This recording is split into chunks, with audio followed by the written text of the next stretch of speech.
Hey guys, Link the One here, and I'm back with some more Borderlands 2 content on the social conference call channel. And right off the bat, you'll see 3 spec builds for the Siren that you might want to try for this. Those are kind of the ones that I like to use. The first one is pretty sure the one I made, and the other 2 were 2 variations that Derpish made.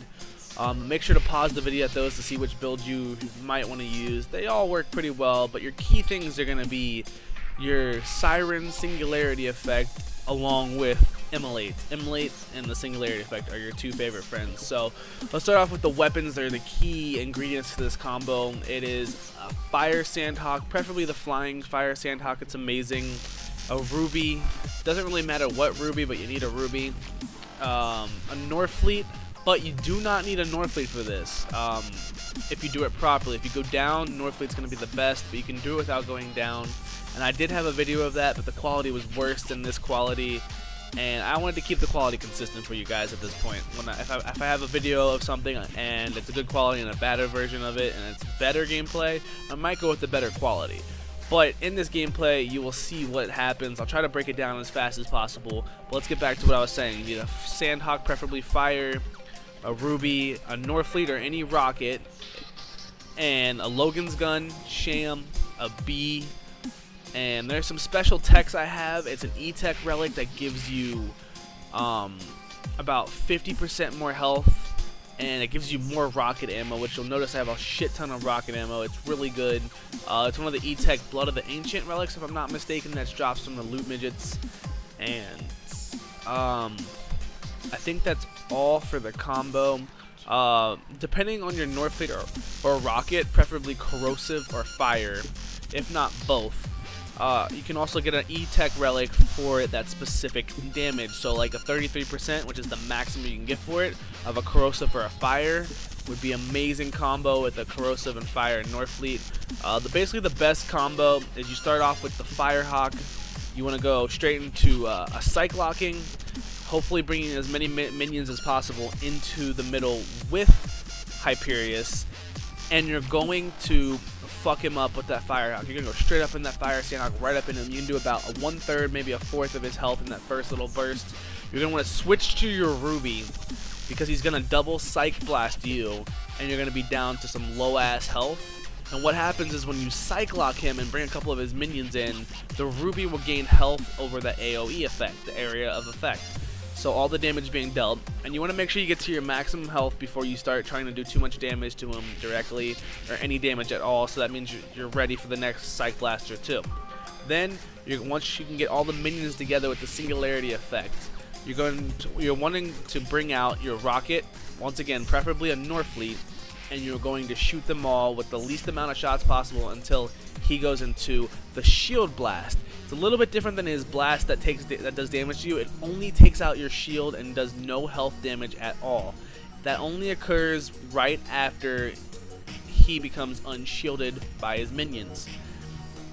At that point, you're going to want to bring out your Sandhawk again and Cyclox, Sandhawk, keep doing as much damage as possible.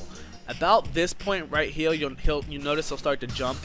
About once you hit the lowercase second I in Invincible, going from the back of it, so like you know how it's Invincible spelled and ends with an E. You're gonna go from E-L-B-I. That's the first I. C-N-I. That I is usually when he's about to jump.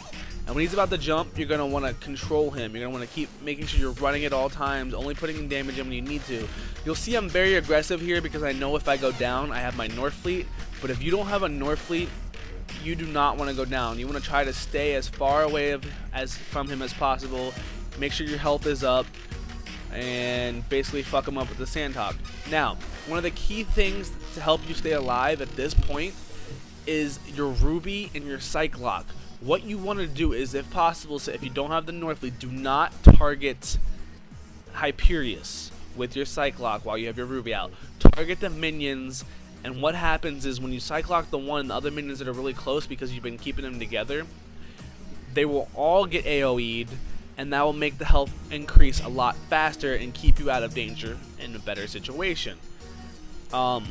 Feel free to let me know if this is unclear to you guys or if I'm missing something. Feel free to ask in the comments below. I will explain everything. Any specific question you have, I can always explain it. I'm trying to get through this video with as much knowledge as possible without trying to confuse you, but I probably did. I might have lost people who don't understand what's going on.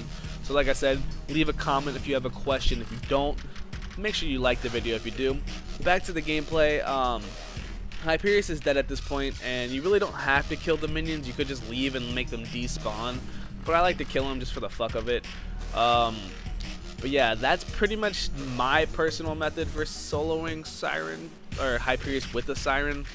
I mean, it's kind of standard to the old level 50 setup, basically singularity and getting all the enemies together, doing enough damage to all of them, saving ammo, and then going straight for Hyperious as much as possible, doing straight up damage, and then just dodging a jump attack. You can pretty much use anything to do this, but a longer dragged out fight isn't that fun. So if you honestly need some help, I can work on helping you get a faster kill. I'll try to work on getting faster kills with other weapons, but this is one of the ideal setups without being too OP. There are a couple of builds which we may or may not break down later that you can kill him within seconds, but those builds aren't recommended. They're not as fun because fast killing isn't as fun. It's more fun to me. It's more fun to have a little bit of struggle or a little bit more control than just straight up rape. But it also sucks when you have too much time because it takes forever, you know.